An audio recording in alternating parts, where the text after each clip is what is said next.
আসসালামু আলাইকুম। তো আমার আশেপাশে যতগুলো শিপ দেখছেন সবগুলো শিপে লাইট জ্বলছে। যেগুলো ছোট, ছোট লাইট জ্বলছে এগুলো প্রত্যেকটা একেকটা মার্চেন্ট শিপ। তো এখন রাতের বেলা রাত ৩টা বাজে।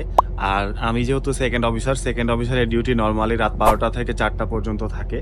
তো আশেপাশে সব শিপে লাইট জ্বলতেছে। আসলে যখন শিপ চলে তখন রাতের বেলা কোনো শিপে লাইট জ্বলে না। কিছু নেভিগেশন লাইট আছে। নেভিগেশন লাইট ছাড়া কোনো লাইট দেয়া হয় না। বাট যখন জাহাজ অ্যাংকর অবস্থায় থাকে তখন হচ্ছে যে ডেকের যতগুলো লাইট আছে সবগুলো লাইট একসাথে জ্বালানো থাকে। আমার আশেপাশে যত শিপ দেখবেন সবগুলো শিপেই লাইট জ্বলতেছে, কারণ সবগুলো শিপই অ্যাংকর অবস্থায় আছে। বাট যদি কোনো শিপ চলে সে সময় এই লাইটগুলো আর জ্বালানো থাকে না।